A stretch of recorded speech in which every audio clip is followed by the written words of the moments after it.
Hi, my name is Evil, well, that's not my real name. Of course, it's a nickname. My real name is Dave.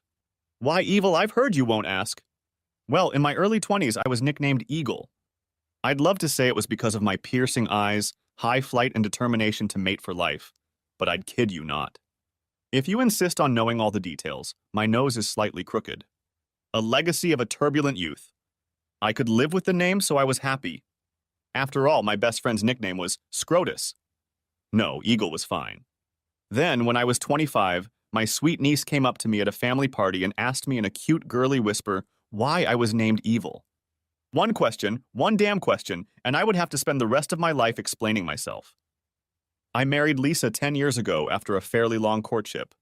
I wanted to be sure, and I wanted her to be sure. We Eagles do mate for life, and I would never willingly end my marriage. I believe in what my parents' generation believed in.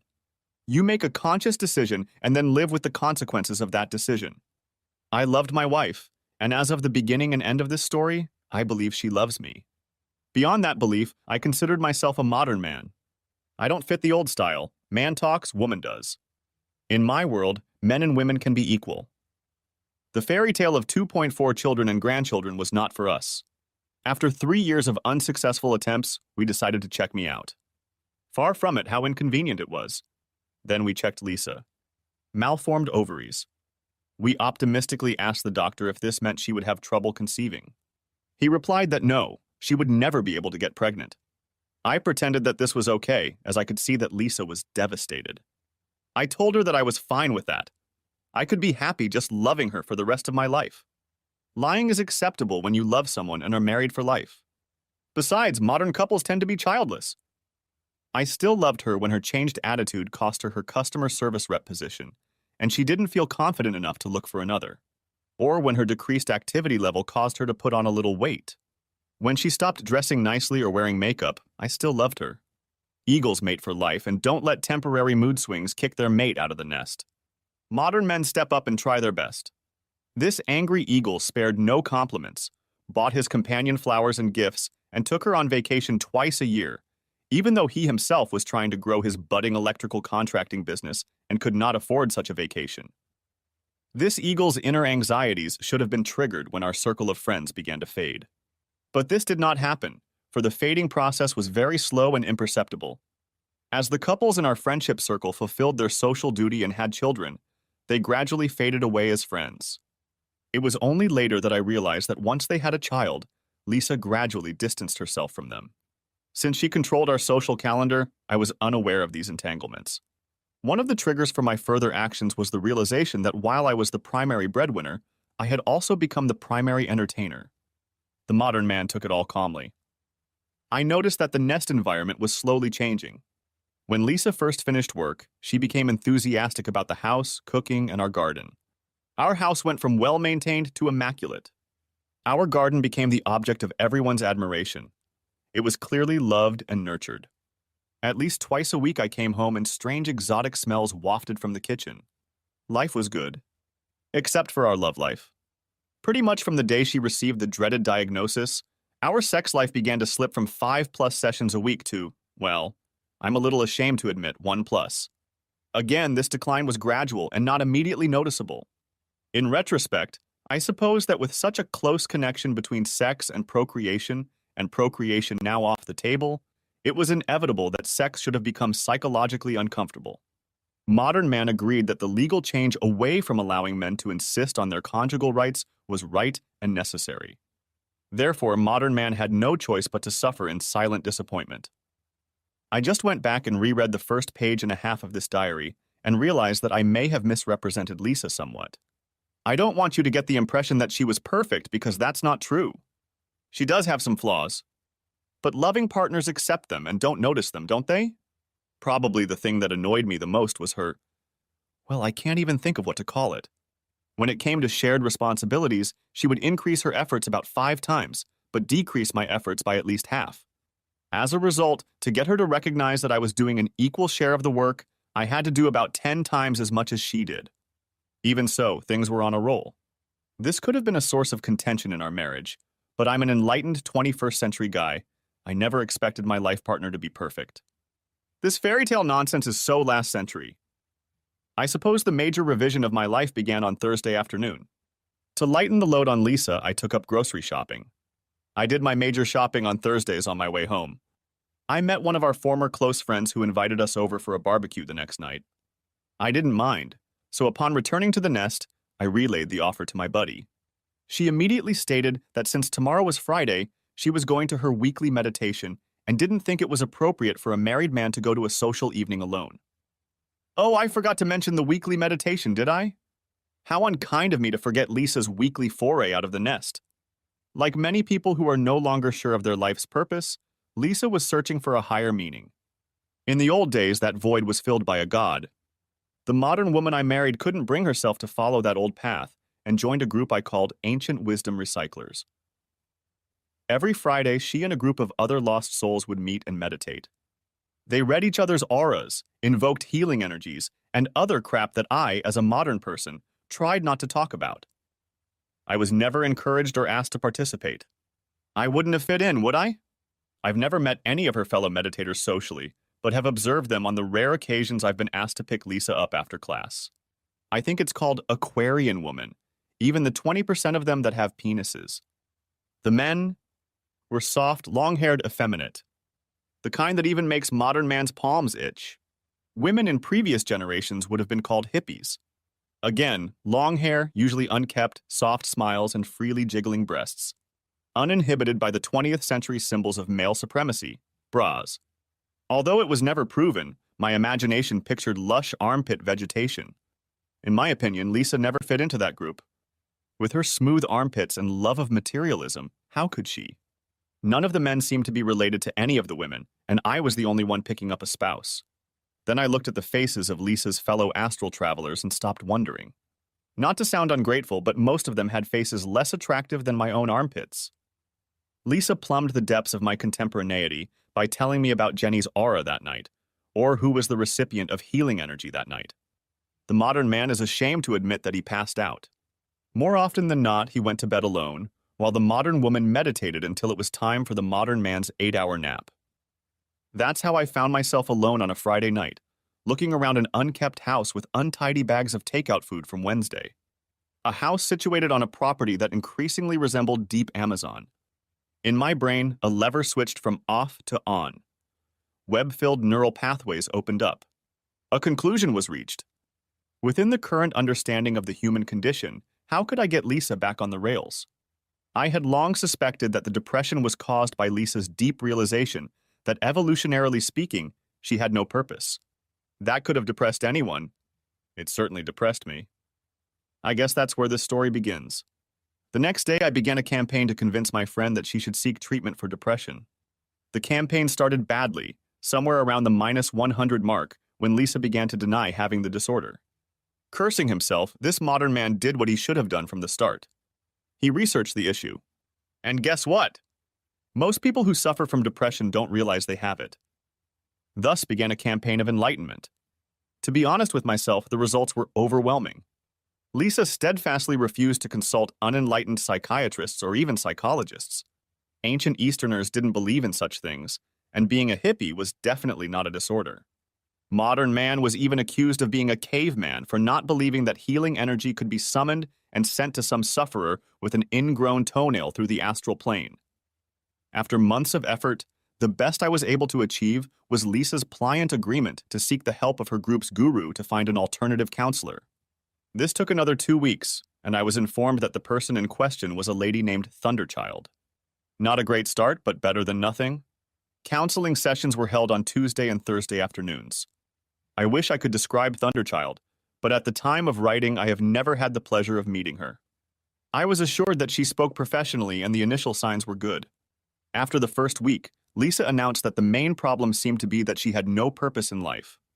Thunderchild must have used a different form of this advice than what I have found in recent months. I was pleasantly surprised when Lisa's new life goal of charitable volunteering on Mondays, Wednesdays, and Fridays caused a partial recovery. There was a decrease in self-absorption. Although I had to impress upon her that since her counseling sessions were from 3 to 3 p.m., she still had time to cook before then, so take-home snacks 5 times a week were not a necessity. This applied to housework as well. Gone was the lethargic Lisa. Back came a wife who took care of her appearance and showed a new lust for life. Even more pleasant was the end of autocracy. Depressed, Lisa stopped making decisions, leaving me to fill the gap. That was over with, and democracy was back. To the point where Lisa started making unilateral decisions that rightfully should have been joint decisions. However, not all was rosy. My suggestion that instead of volunteering 3 days a week, she could help me with the business was firmly rejected. She stated that she had to follow her counselor's instructions thoroughly, and apparently sacrifice without personal gain was critical. No hints made her cook on Monday, Wednesday, and Friday, so the modern man took up the first two of these. So did he himself, taking on gardening chores. Amazon was deforested, but in a good way. Perhaps the most significant indicator of profound change has been the revitalized sex life of the modern couple. Gone is the habit of having sex once a week. They have been replaced by regular Tuesday, Thursday, and Saturday nights. I, a caveman, did not complain about the lack of spontaneity in my gratitude. All attempts at Monday, Wednesday, Friday, and Sunday were discarded in favor of solitary, late-night solitary meditation. Apparently, daytime meditations were ineffective due to solar interference. In fact, if it were not for one small thing, life would be tolerable. Being happy about the increased frequency of intimate contacts, the modern man did not notice a decrease in quality for the first month. More and more often disappeared trembling response to my ardor. She was replaced, increasingly frankly, by the Aquarius woman, who more and more convincingly resembled a corpse. The ever-vigilant, not-so-modern man once diplomatically raised the issue, just to make sure she enjoyed it as much as she did. In retrospect, it was a carefully considered response. I was happy when this conversation sparked a more active response in the bedroom. I was unhappy that this response only lasted a week. A sensitive New Age man began to dread the thrice-weekly ritual, and one Thursday evening made excuses for breaking the new tradition. He was stunned by the aggression in response to his attempt to avoid his duty. He was, pardon my French, utterly confused. I was increasingly disturbed by more and more evidence of Lisa's apparent dependence on her counselor, Miss Thunderchild. She spoke this way and that, dominating many conversations. Under the pretense of wanting to thank Sage, I asked if I could have an audience with her. After consultation, an audience was refused. Discouraged, I stooped to waiting surreptitiously outside the meditation site on Friday evening. It is not known if Miss Thunderchild was among those who went out on those evenings. The only person who stood out among the outcasts of the 60s who left these evenings was the lady who was locking herself in. She was almost as wide as she was tall, and if she challenged me to an arm wrestle, I would probably claim I had a sore shoulder. So it could be said that the modern man was happier. The modern woman was returning to normal life, and except for some strange behavior, everything was acceptable. It got to the point that I came home one Thursday afternoon, but I didn't see the smells of dinner cooking. I saw Lisa sitting next to 2 packed suitcases. More than embarrassed and concerned, I took the proffered seat across from her at the kitchen table for a little interrogation. About me. Did I love her? Yes, I did. Did I think she loved me more than anyone else on this planet? Again, yes. Did I feel that her counselor knew what she was talking about? Yes, overall I believe that her counseling had a positive effect. Would I agree with her counselor's advice to go away for a few weeks to find myself? No, I wouldn't. Did I think I owned it? No, definitely not. At that moment, the growing aggression was interrupted by the arrival of a text message on Lisa's cell phone. A modern woman always interrupts a face-to-face conversation to respond to a text message. Struggling to remain modern, the man snatched the cell phone and shoved it into his pocket. Lisa objected, but resigned herself to the futility of a physical response. The modern man was much larger than the modern woman who resorted to words. If I recognize that she loves me, and I love her and she doesn't belong to me, why would I ignore wise counsel and let her find herself? The modern man refuses to accept any mission of self-discovery by his wife until he is informed of the purpose and scope of such a mission. For example, whether other men or even women can participate sexually in such an exploration. Black and white responses were set aside while the wording was scrutinized. Words and phrases such as caveman, outdated heterosexual society, and polygamy were less carefully considered. Taking a pause to mentally summarize the facts, he believed her when she said she loved him, but extramarital sex was not ruled out in any absence from the family home. The modern man appealed to his inner caveman. He reaffirmed his commitment never to voluntarily break their union, but her leaving to find herself without a credible promise of fidelity would be prima facie evidence that she was breaking their pact. I blacked out when it became clear that no such promise would follow. I caught only the repetition of caveman and the frequent thunderchild said. Using this time to think, I devised a plan of action that was definitely not appropriate for a modern man. I reached into her purse, pulled out her car keys, all her cash and cards, and then went back to remove her rings. Taking them off was easy since I knew she did it every Friday night. Free-spirited hippies didn't wear bras or wedding rings. Lisa pounced on me. She said I was the one who insisted she needed therapy, and now she was following the advice of her therapist, and I had no right to object. I responded by pointing out that the right to object is my most basic democratic right, as is my basic demand for monogamy in marriage. She, as a modern woman, might well walk out of the gate and into the arms of another man or woman. I really couldn't decide which one. But she would be doing so as someone I no longer consider a wife, and certainly not under my care. A little taken aback by my sudden intransigence, Lisa resorted to her original plan for the evening. She picked up 2 bags and the rest of her purse and walked out the front door. I followed her, mentally concluding that, with no money or ability to hail a cab, Lisa was either acting on autopilot or someone was waiting for her outside. I joined her on the porch and searched until I saw a car across the street with its headlights on. I rushed toward it but saw it speed away with a roar. The eagle has sharp eyes, and he memorized the license plate number. A very infuriated modern woman followed me into the house. The tirade I launched into was clearly unmodern and included several swear words common since medieval times. At the center of the tirade was again the contradiction between me wanting her to get well, but not allowing her to follow the counselor's advice. Midstream, I went to bed, only to be told that she wasn't going to share a bed with a caveman. I agreed that she shouldn't do that and threw a few armfuls of her stuff into the spare room. That night, the eagle slept very poorly in its shelter. I still can't figure out if there was an apology from Lisa the next morning. She assured me of her love and told me that she had obviously misjudged my commitment to her future happiness. For the sake of our 10-year marriage and the fact that she loved me deeply, she was going to seek emergency counseling by the following Tuesday to see if there were alternatives to separation. She asked me if I could stick to the original plan if no alternatives were acceptable. The answer was no. In the spirit of détente, I did return the property to her. We parted on the terms of an uneasy truce. That evening, after cooking dinner, I drove to her meditation site. Noticing that her car was there, I sat down to wait. If there was a third person in our relationship, it was either meeting here or at her charity events. While I waited, I contacted a few dubious friends to see if I could get a name and address from the license plate number. Hopes were high. An hour after everyone but Lisa and the broad lady had left, I headed home, unable to keep my eyes open. The next day I was awakened in the way that all men like to be awakened, unless of course they are in prison. It was reminiscent of the days of our courtship. I remembered to control my impulses and warn her before taking a money shot. An Aquarius woman doesn't do that. Afterward, she tried to kiss me. Even the modern man doesn't do that. There were many apologies that morning, both from Lisa and through Lisa from Thunderchild. Apologies for both of them underestimating my desire, nay, demand for monogamy. Lisa confirmed that emergency counseling had already begun, and I would be kept in the loop. She was alarmed that I might think as if she would ever start a relationship with another man without my knowledge or consent. Almost certain that everything was going my way, I let my guard down. During the next 2 months, a new pattern emerged, not much different from the previous one. Charity continued 3 days a week, meditation once. I noticed that Thunderchild's name was being mentioned less and less often, which indicated that Lisa was no longer relying on her. This was a good thing. Despite her promises, Lisa never volunteered to educate me about her counselor's alternative plan and refused to be drawn when asked. We continued to meet every other week. Lisa continued to travel to her mother's house every other week, usually on Wednesdays.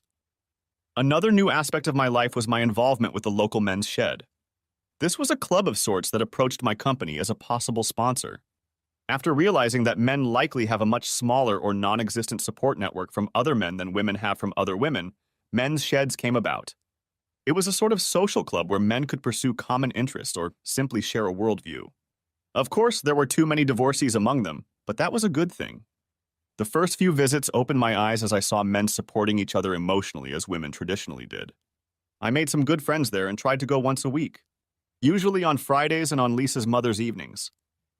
2 months into the new deal, I was increasingly suspicious that Lisa was refusing to tell me about the substitute for her trip outside the house to get to know herself. It must be a pretty grand thing if it even took me 2 months to finalize it. The frequency of our sex didn't change.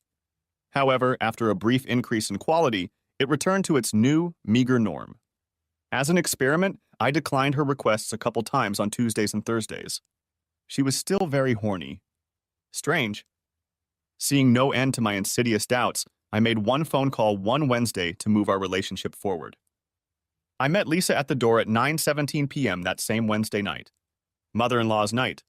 As she took off her coat, I inquired about her mother's health. Lisa replied that she was fine and began listing the old lady's current complaints. This continued until she followed me into the kitchen for the proffered cup of hot chocolate. There she came face to face with her mother. The latter came to her senses rather quickly from the realization that I had tricked her. Lisa turned pale and then threw up in the sink. After her mother said a few words to her on the subject of honesty and integrity, she jumped out. The modern man, like a caring host, walked her to the door. When he returned, he went in search of his wife. While I was upstairs, I heard Lisa's car start and pull out of our circular driveway.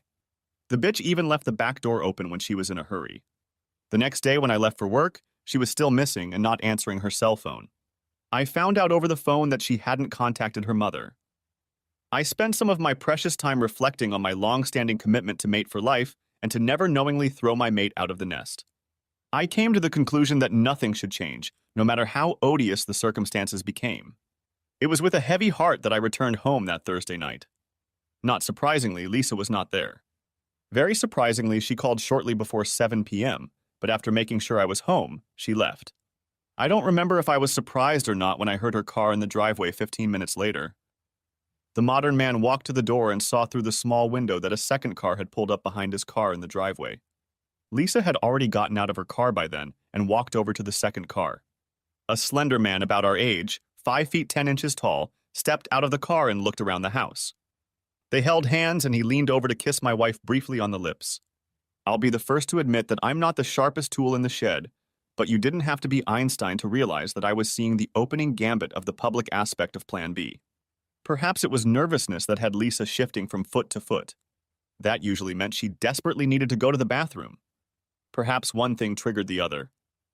Before they could take 2 steps toward the house, I was already standing in front of the door. Lisa and her friend froze. I saw him squeeze her hand for courage. Her words will remain in my soul for decades to come. David, this is Michael, the other man I love. I'm sorry you two met like this, but after what happened last night, you forced our hand. I just wanted to bring him here to show you that he's a good guy and not a threat to you. I almost laughed at that last bit of information. It was obvious to blind Freddy that slender 5'7" Mick was no threat to muscular Dave. Mick didn't make eye contact with me, but threw a look at Lisa as if to say, I thought you said your husband worked in an office. I guess he was either uninformed about my physical characteristics or they were misrepresented. At this point, my hunch proved correct as Lisa walked past me through the door and headed for the restroom, with Michael following her. The modern man followed Lisa through the door. The caveman stepped forward and punched Michael in the solar plexus with a meaty fist. The caveman smirked as his opponent was lifted to his feet and thrown on his ass. He then watched as Michael literally crawled to his car, got in, and drove off. Not bad for a guy who couldn't catch his breath for another half a minute. I was still staring at the departing admirer when Lisa returned. She followed my gaze with a puzzled expression. Where's Michael going? He decided not to stick around. You didn't hurt him, did you? I told you he wasn't a threat. Have you asked yourself if I'm a threat to him? Why would I do that? I didn't think so. I guess he didn't think so either. Lisa grabbed her cell phone absent-mindedly. A very unfashionable man snatched it from her, wedged it between the bricks of the house and the concrete walkway around the house. Then with one blow, smashed it for good. Lisa stared at the phone, then at me like I was an alien. But I love him. I just want to make sure he's okay. And you don't see anything wrong with that statement, do you, wife? But Thunderchild said it was all right. Come on in, Lisa. Sounds like you're starting from half a finished script. This brilliant sarcasm did not please Lisa at all. She smiled at me, as if in sincere gratitude. I led her into the living room. When she sat down next to me on the couch, I moved defiantly to one of the chairs across from her. I gave her as much time as she needed to gather her thoughts. After all, I was the one who'd rudely disrupted her plan. Dave, it all started when I first came to Thunderchild. I'm sorry to interrupt, Lisa. I know I should have asked this months ago, but is she really a qualified counselor? Almost, Dave. She's in her second year of social work school. Not qualified then, but that didn't stop you from dating her, did it? You've never met her, Dave. She's so wise, so alive. She got to the bottom of our problem, and I knew she was the right choice. And what is the crux of our problem, Lisa? In Thunderchild's humble opinion?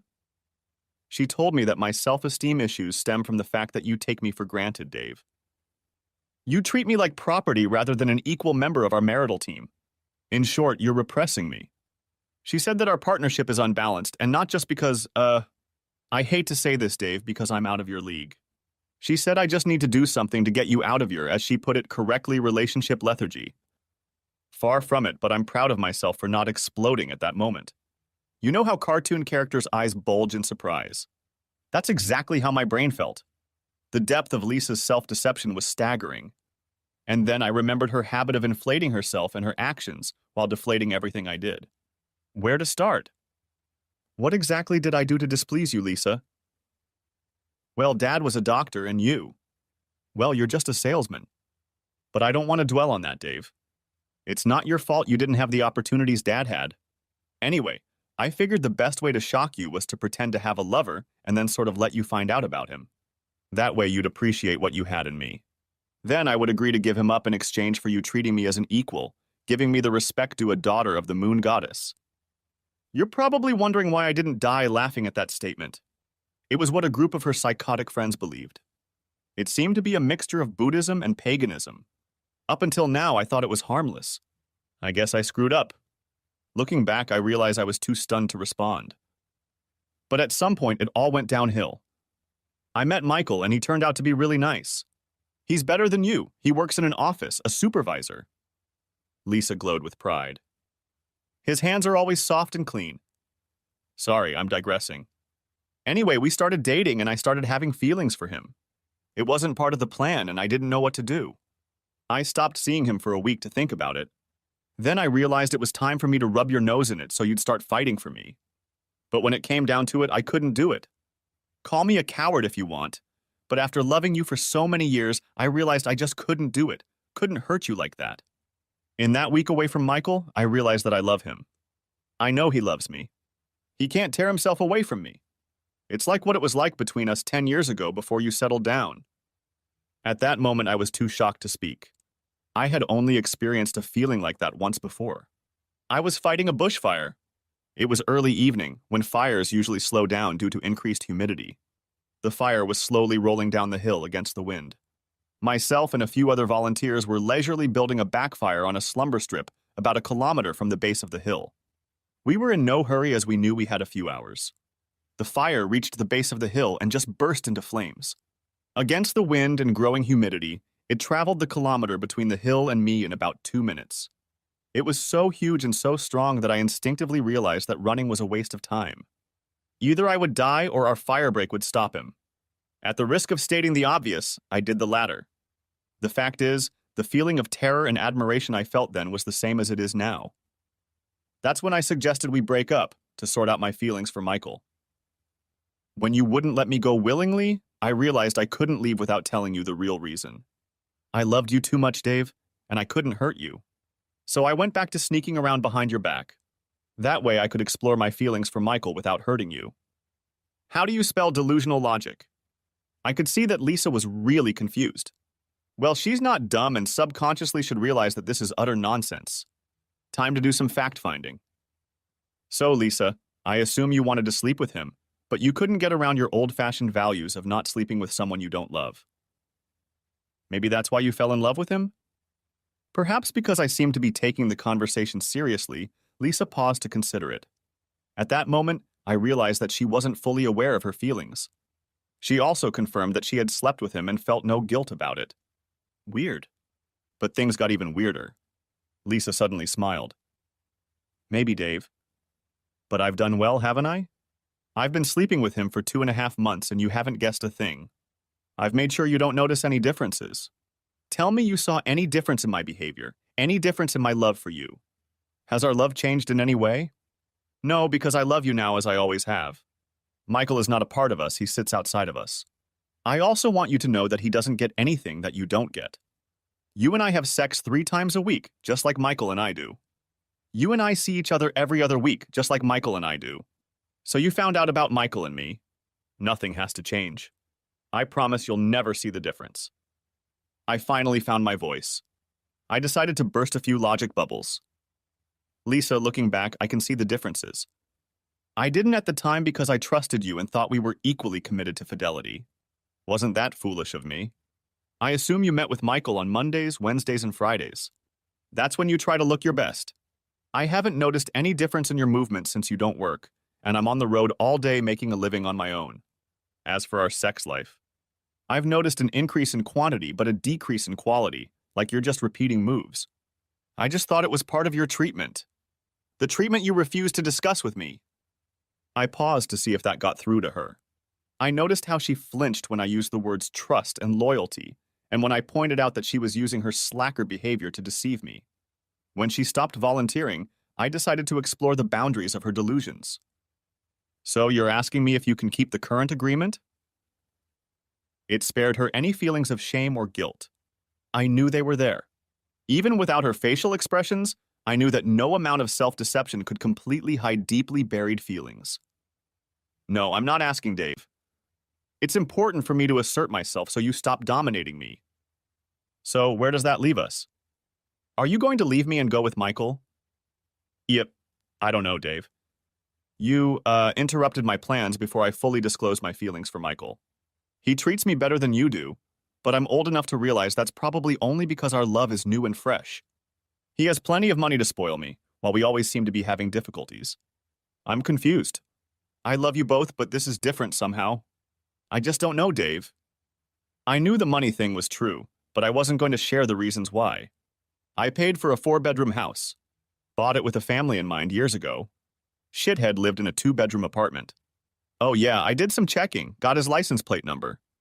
The other reason was that I had invested all our spare money in a business. A business that I'd been slowly taking out of Lisa's control ever since I discovered the car belonged to Michael Smith, and then convinced myself that Michael and Thunderchild were 2 different people. I needed more time. This eagle was once an Eagle Scout. The Scout's motto has always been, be prepared. I really regretted letting my trust in Lisa dominate my actions over the last 2 months. I still couldn't believe how much her fundamental beliefs had changed. I also regretted that the time I should have been spending on the business at this critical moment had prevented me from spying on Lisa during her charity days. There must be some factor I was missing. Where does that leave me, Lisa, or should I say us? Well, I talked to Michael last night and he made a valid argument. It's not fair that you live with me and get me almost entirely, while he only gets me part of 3 days a week. Oh yes. I was wondering how come he works in an office and yet sees you during the day. He starts work at 3 o'clock in the afternoon and toils until 11 o'clock. Every other Wednesday, he has every other Wednesday off. Like I said, Michael thinks it's unfair that he sees me so infrequently. He wants to take me on vacation. He has an RV, so it should be fun. We were going to go when I suggested the separation, but you ruined it. Now that you know about him, I think it's only fair that I spend more time with him. I'm sorry I ruined your holiday with your boyfriend, wife. Once again, that sarcastic sarcasm was completely off the top of her head. I'm going to have to do a little research on hallucinations. They were mind-boggling in scope. I had to do something to shake her up. You have no idea how much you've hurt me with your betrayal, do you? How much damage you've done? Oh no, you can't blame this on me. If you'd just gone along with our idea of breaking up and stayed out of my business, we wouldn't be talking right now, and you wouldn't be hurt. The logic is there, of course, but damn it! God, there had to be some way to overcome her defenses. Guilt was clearly not helping. It didn't matter, of course. Her fate had already been sealed half an hour ago. The puzzlement was interrupted when she went to the bathroom again. I started again when she returned. So, you're going on a love vacation with Michael, and then what? Well, I'm not naive enough to think that after a 2-week vacation, I'll be sure which path I'll take. I'll have to see how I feel. I'll either stay with him for a few more weeks or come back here. When I come back, I promise you will show me how much you love me. I assure you, I will make my decision with an open heart. You'll see that nothing will change. How long do you plan to keep this up, Lisa? Only until I make up my mind, Dave. I'm not stupid enough to count on both of you being with me for the long haul. I really don't know how long it will take, but rest assured, as soon as I make a decision, I'll let one of you know. Please don't demand a time commitment from me. This is too important for that. This time I went to the bathroom. Maybe a splash of cold water would rouse me from my dream. That couldn't really happen, could it? One of the things that confused me, there were only about 1,000 of them, was how her counselor fit into all of this. I sat back down, continuing to dream sadly. What bothers me, Lisa, is that if your counselor recommended you do selfless charity work and you dated Michael instead, how are you going to recover? I mean, why go to a counselor and then ignore what she said? And finally, signs of shame. Lisa broke eye contact for a long pause. Dave, she didn't recommend me to do charity work. The whole fake affair thing was her idea. I was a little worried when I found Michael and actually fell in love with him. But I consulted Thunderchild and she said it was okay. What's more, she said it was for the best. She said it would be much more convincing that way. Honestly, it was hard for me to justify sleeping with him, but she said it was okay. It wasn't cheating because it was on doctor's orders. Lisa smiled at the memory of their past joke together. I sat there opening and closing my mouth like a goldfish. How do you get through to someone who justifies anything by saying it's okay because a semi-educated hippie bitch said it was okay? How do you get rid of that smug smile? Lisa, how would you react if I pulled a stunt like this on you? Would I come home and tell you that I'd met another woman and wanted to spend some time with her to see if I loved her more than I loved you?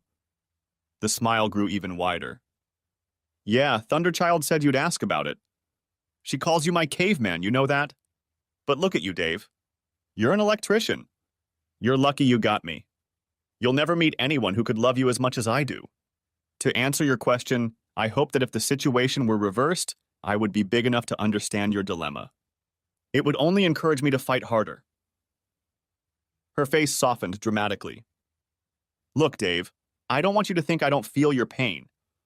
I can imagine what you're going through. I'm just sorry you made it necessary. She stood up as if about to leave. I desperately wanted to hurt her a little before she did. Besides, I'm basically an honest guy. Before you go, Lisa, I want you to know that the deal I told you about when you tried to leave last time is still in effect. If you leave the gate, it's over. I'll consider it a request for a divorce. There's no going back. Lisa smiled again. Thunderchild said you'd try to bluff too, Dave. Just look at it from my point of view. The worst that could happen is that I end up with Michael. Richer and happier. You can't bluff without cards, Dave. This bitch knew I was bluffing, but completely misrepresented the reason why. My company accountant said I needed at least another month to transfer ownership of the company. So I took a desperate step. Listen, Lisa. No matter what happens, I will feel responsible for you until you marry someone else worthy. Especially since I know now that you're a lot sicker than I realized. That responsibility includes protecting you from a man who is so lowly that he would steal a married woman away from her husband. A coward who will walk away and let the love of his life stand alone against her enraged husband. I finally realized that I had gotten through to her. Deep down, she remembered her old values. I don't know how deep her deep shame was buried, but I knew it was still there. Overjoyed at the prospect of returning the pain, I said more than I should have. It risked ruining my newly hatched plan, but after all, I'm only human. If you think I'm going to sit here like a statue and wait for you to toss me some scraps, you're wrong.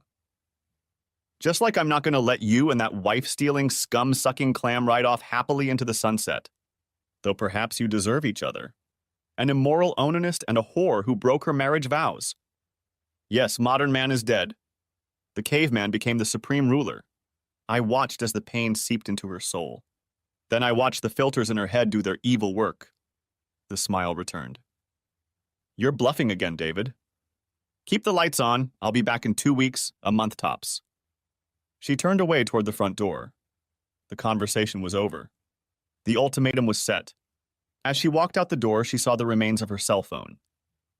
I'll call you and give you my new phone number. Don't worry, I won't need it. She looked embarrassed. Why, Dave? If you don't have my number, how can you call me before I get back? I'll never call you again. Stick your number where the sun don't shine. I saw the filters working again and the smile returned. Look, Dave, I'm really sorry I had to do it this way. I know I hurt you, and I would have given anything to avoid it. But I think we're both better off now that I don't have to hide behind your back. I hated that you made me do that. It really stressed me out and made it hard for me to relax around you. If you love me as much as I love you, we'll be fine. I'll see you soon. No, goodbye, Lisa. Call me before you come over next time. We have an open marriage now, and I might be entertaining a lady if you know what I mean. She stopped. What's an open marriage, Dave? You know, Lisa, it's when a married couple sleeps with other people outside of marriage. Lisa reacted instinctively. She turned around and took 2 steps in my direction. Then she stopped and the smile returned. She realized it was a cheap tactic to get her to contradict what she had said earlier. Still smiling, she headed to her car and drove off. I wondered when she would find out that I had taken all the bank cards out of her wallet. I also took off her rings before she went to her mom's yesterday. If her lover was going to mess around with her for the next month, he could pay her bills. I went back inside to call my accountant. There had to be a way to expedite the legal process of selling the company. In the evening, Lisa's mother called to get the latest news. I told the simple truth. Not because I vindictively wanted to hurt Lisa more, but simply because even cavemen are honest guys. Plus, we'd always consulted about Lisa's problems. From her deteriorating mental health to the fact that we were forcing her to find a counselor. Her mom suggested, whatever happens to us as a couple, we need to take steps to get Tandasilde out of Lisa's life. I couldn't agree more. The last thing her mom had told me was that no matter what happened, she would be there for her. I read between the lines. She understood that her daughter had crossed the line. She was clearing my conscience. That night, Mr. Michael Smith was attacked in his driveway and had his wallet stolen. When the police visited him in the hospital, he described the attacker as a man over 6 feet tall and wearing a ski mask. Surprisingly, the police never came to see me. Apparently, it's a rough neighborhood. What a waste of an alibi, rewiring a man's shed in front of 2 recon witnesses. I watched his apartment the next day when Lisa brought him home from the hospital. He was slouching a little. It was broken ribs. He also walked like an old cowboy. Swollen testicles do that to a guy. The next day, I called a locksmith because when I got home, I found many of Lisa's belongings missing. She had also left her new phone number. I wrote it down in my cell phone so I would know which calls to ignore. 2 weeks later, I watched Lisa and him load the caravan parked in the driveway, already attached to his car. This activity dragged on late into the night, under the blinding light of the newly installed security lights. The next evening, I drove by the apartment and saw a strange sight. A car with its nose pointed skyward and a broken windshield over the steering wheel. The rear axle of the car, along with the wheels, was a meter behind the trunk. Behind them was an RV lying on its side. An experienced forensic scientist would have solved this mystery quickly. The driver, who had started the engine to pull the heavy caravan into the driveway, staggered back as the chain securing the car's rear axle to the tree reached its limit. The sudden jolt dislocated the rear cart, and by Newton's first law of motion, the driver's head hit the windshield. Mick should have been wearing his seatbelt. The jolt from the suddenly taut chain under the caravan wheel flipped him onto his side. Bloody kids and their antics. On another occasion. 2 more nights and I'll be completely rewiring the men's shed. Neither the happy couple nor the police have so far connected me to these 2 incidents. Gudo. Lisa left 2 messages on my phone. She reminded me that she loved me and inquired about my health. I bought a fancy new phone and happily reprogrammed it. Most calls were forwarded to my old number. Calls from Lisa were forwarded to the player's anonymous number. I decided this was appropriate since she was embarking on the biggest adventure of her life. When Michael got home the night after the incident, his head was bandaged and he was starting to slump again. Hitting the steering wheel with his ribs healing like that must have been very painful. I'm sure that even though he enjoyed my wife's company, he didn't enjoy her bedroom skills. I asked around my guys to see which of them had broken ribs in the past. The one I found explained that it took a good month before he could do anything resembling normal activity. So 4 weeks after the first beating, Michael was attacked again. Coincidentally, again a 6-footer, but wearing a different ski mask. He was again beaten and covered in bruises, especially in the groin area. In addition, his wallet was stolen again. This time I was visited by the local police.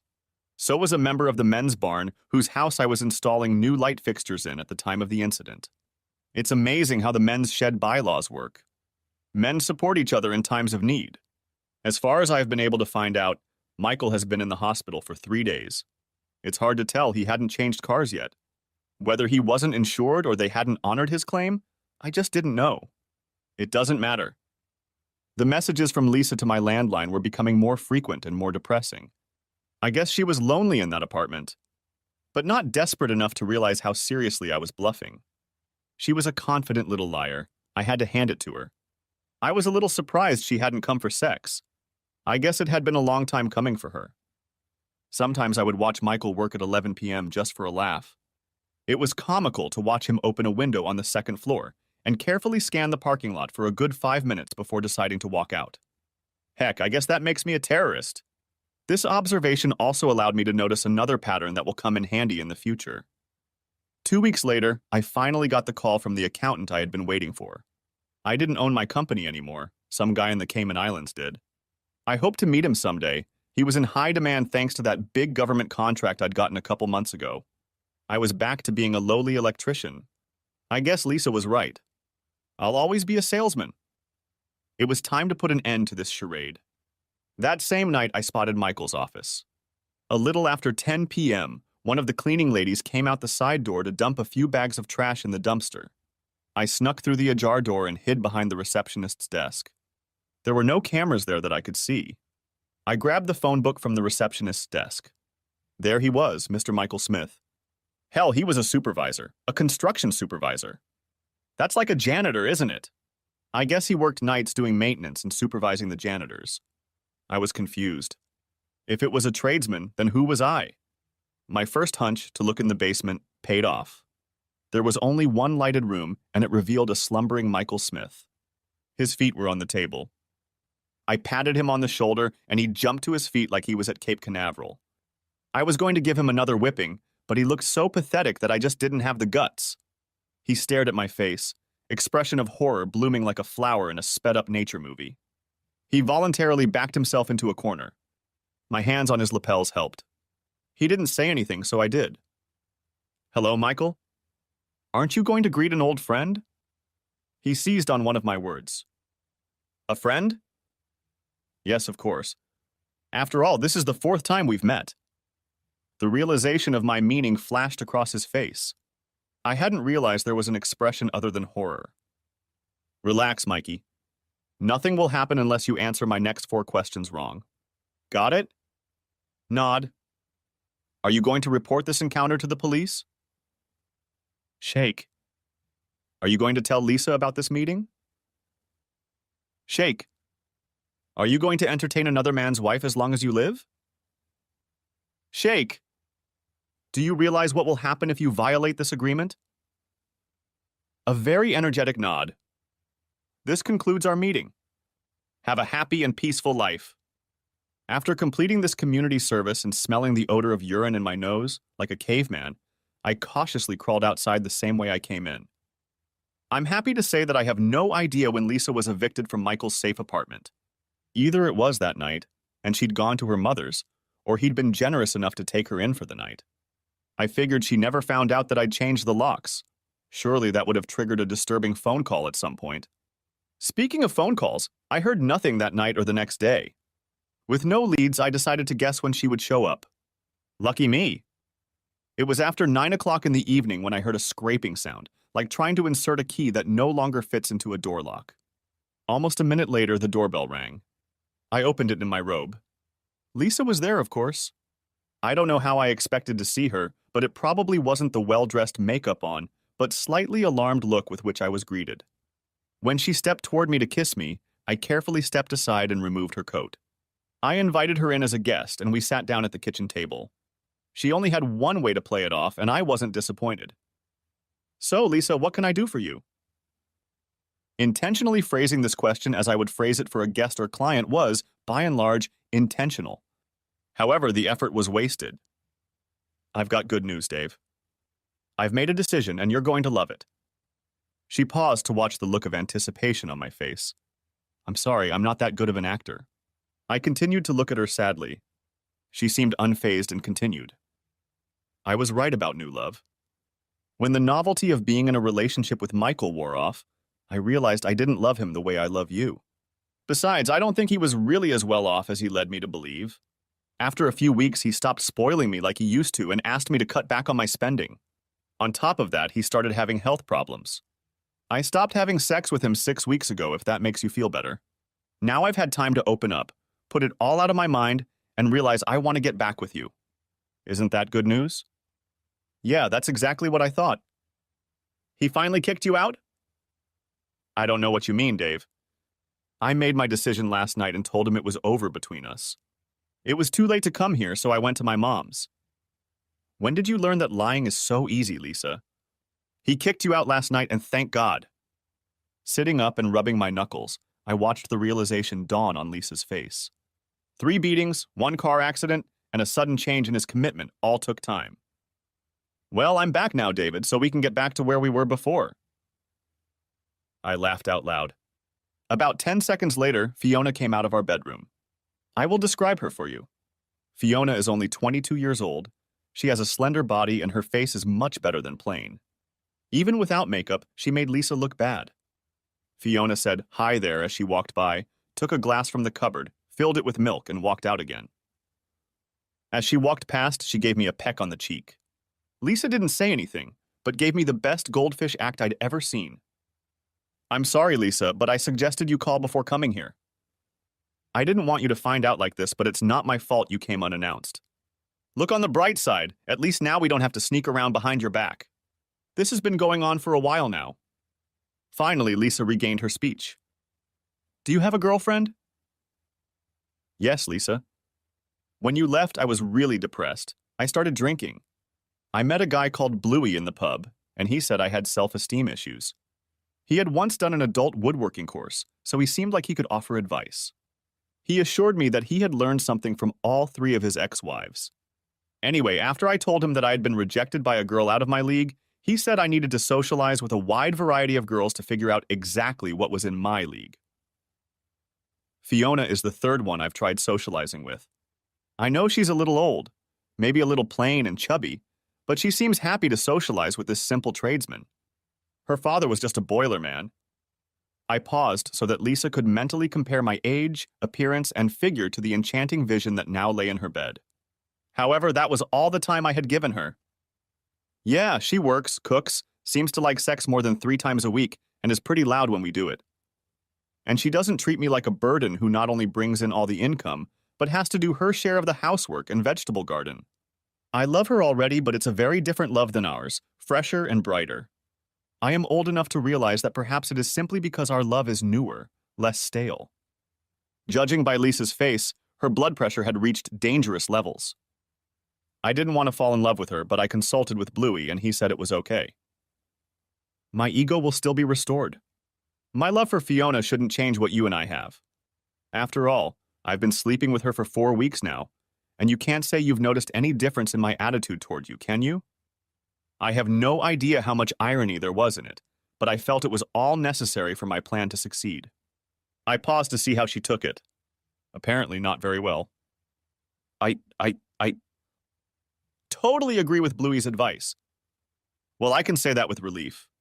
I wouldn't want to hurt you, you know that, but I haven't had time to fully explore my feelings for Fiona yet. Decide which one of you I love more. I'm not naive enough to think that after such a short period of time, I'll be sure which path I'll choose. We'll have to see. I promise to let you know my decision as soon as I make it.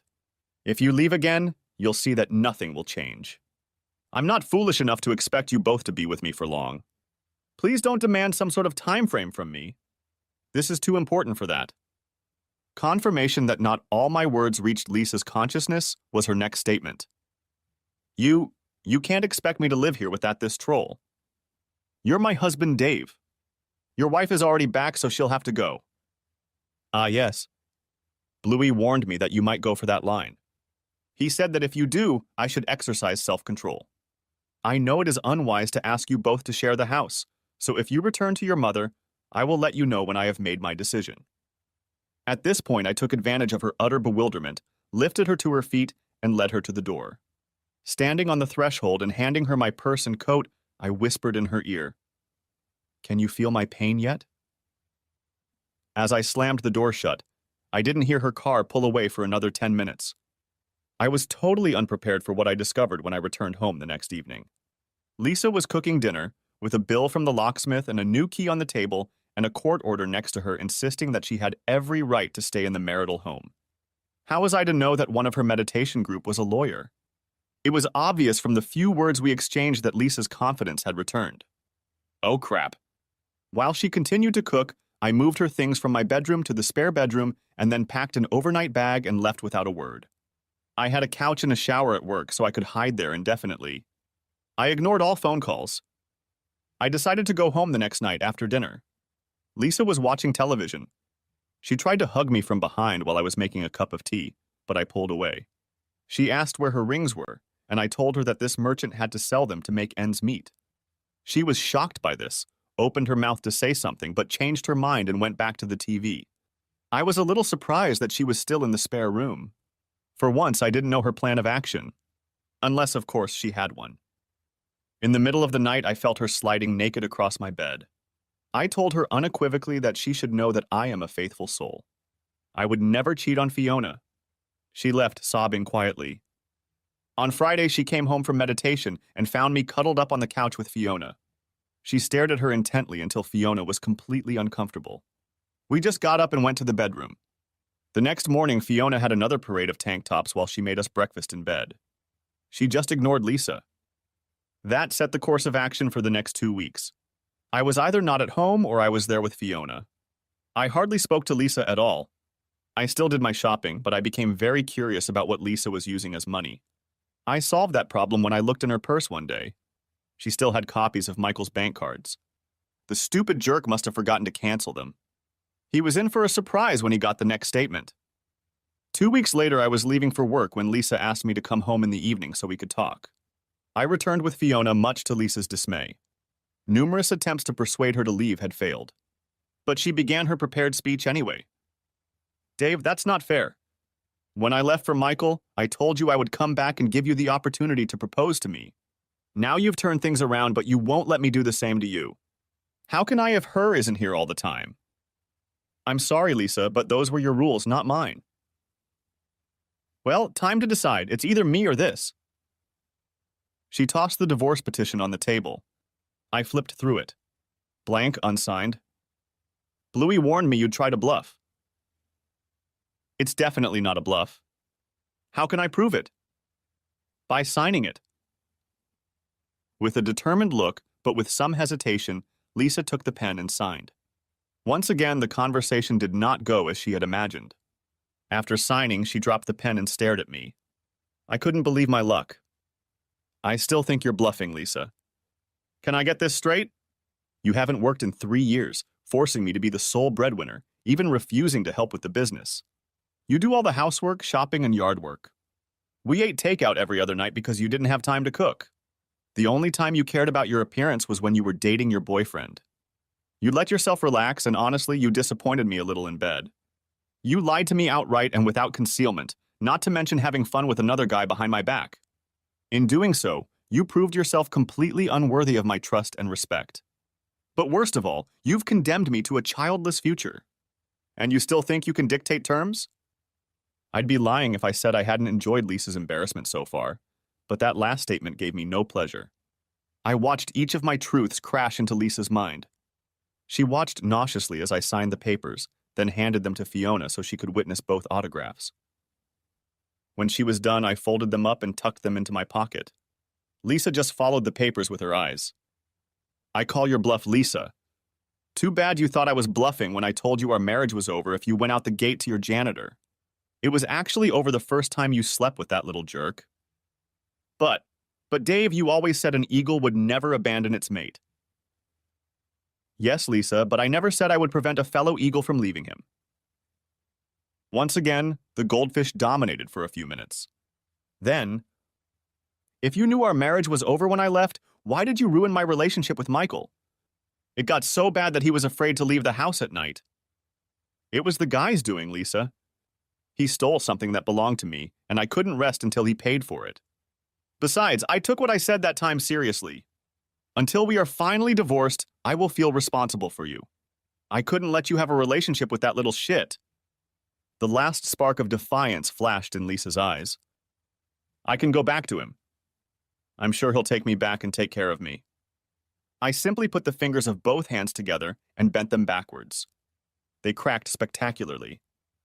Ready when you are, Lisa. Lisa did pretty much the only thing she had left to do. She flew away. Epilogue. The following Friday night, Lisa's mom arrived. I invited her into the house. She showed no hostility toward me, which I understood to be a statement of understanding on her part. She expressed surprise that my girlfriend was not home and asked where she was. I looked at my watch and said that at this time of day she was probably at a restaurant on the tropical island where she lived. When she raised an eyebrow questioningly, I explained that in appreciation for her services, I had arranged for her and her fiancé to take a week's vacation at the company's expense. They both had a very understanding boss, some guy who owned an electrical contracting business. I also expressed my pleasure that since she was gone, I could sleep in my own bed again instead of on a mattress on the floor. I swear I saw the admiration in her eyes. Then we got down to business. She was here to negotiate a divorce. My generous offer to split all of our assets, except for the company, 50/50ths, made it quick and easy to settle. She never tried to get a piece of the business knowing that her daughter had not put a penny or a finger on it. We parted as friends. I returned Lisa's cards to her and explained that she could use them for reasonable expenses until the divorce was finalized. I didn't bother explaining that the limits had been drastically reduced. I'm not stupid. That was 14 days ago. I had been on duty near meditation last Friday, and then I walked down a short and wide student path to a lonely old house. The old shabby bomb had a personalized T-Child license plate on it. Tonight I was walking back to my car, having just replaced the matching fuse wire with one that was clearly too big. Then, after a bit of braking and entering, I sabotaged the light switch right in front of the front door, as only a humble electrician can do. Let's just say that Thunderchild was about to get struck by lightning. If it didn't work, I was ready to rename my axe handle Lightning. I think after 6 or 8 episodes of it being hurled across the room by 240 volts or exploding electrical appliances, it would be ready. Then we could have a chat about how wise it is to give advice without being qualified. The end. Thanks for watching. I hope you enjoyed it. So subscribe to my channel and watch the next video.